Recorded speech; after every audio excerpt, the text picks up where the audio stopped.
నమస్తే అన్న అందరికీ నమస్కారం.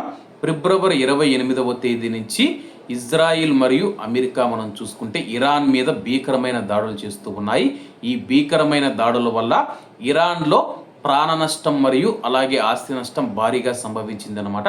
ప్రస్తుతం కొంతమందికి అయితే నేను చెబుతూ ఉన్నానమాట, ఇరాన్కు సపోర్ట్ చేసేవారు ఇజ్రాయెల్కు అమెరికాకు సపోర్ట్ చేసేవారికి ఒక విషయం అయితే చెబుతూ ఉన్నానమాట.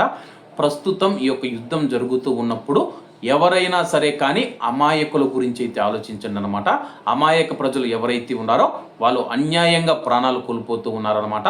ఇరాన్ 2 మిసైళ్లు విసిరితే ఇరాన్ సపోర్టర్లు మనం చూసుకుంటే ఇరాన్ దేశాన్ని పొగుడుతూ ఉన్నారు.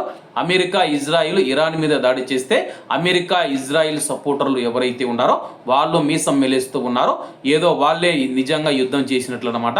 ప్రస్తుతం వివరాల్లోకి వెళితే కానీ ఇరాన్లో కొనసాగుతూ ఉన్న యుద్ధ పరిస్థితుల కారణంగా ఇరాన్ పైన అమెరికా మరియు ఇజ్రాయిల్ దాడులు చేసిన నేపథ్యంలో కనీసం 1937 మంది చనిపోయారని చెప్పి ఇరాన్ ఆరోగ్య శాఖ అధికారి ఒకరు తెలిపారు.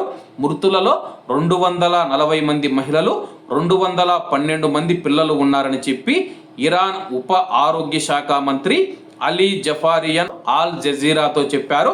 ఇప్పటి వరకు 24,800 మందికి పైగా గాయపడ్డారని చెప్పి తెలిపారు. ఇరాన్ ఇటీవలి రోజుల్లో అధికారికంగా అప్డేట్ చేసిన మృతుల సంఖ్యనైతే విడుదల చేయలేదు. ప్రస్తుతం ఇరాన్ ఆరోగ్య సహాయ మంత్రి వచ్చి ఈ ప్రకటన చేయడం జరిగిందనమాట. దాదాపు మనం చూసుకుంటే 2,000 మంది అయితే చనిపోవడం జరిగిందనమాట. ఆ యొక్క కుటుంబాలు ఏవైతే ఉన్నాయో ఎక్కడ ఉన్నాయో కూడా తెలియకుండా పోయిందనమాట. ప్రస్తుతం 2,000 మంది చనిపోయారనమాట. ఈ యొక్క యుద్ధం ఇలాగే కొనసాగితే కానీ మృతుల సంఖ్య భారీగా పెరిగే అవకాశం ఉందని చెప్పి తెలుపుతూ ఉన్నారు. కాబట్టి ప్రపంచ దేశాలు చొరవ తీసుకొని ఈ యొక్క యుద్ధాన్ని ఆపేందుకు ప్రయత్నించాలని చెప్పి మనం అందరం ఆశిద్దాం. అలాగే ఇరాన్ దేశానికి అమెరికా 10 రోజులు టైం ఇచ్చింది. ఈ యొక్క 10 రోజుల్లో ఇరాన్ సరైన నిర్ణయం తీసుకుంటుందని చెప్పి మనం అందరం ఆశిద్దాం.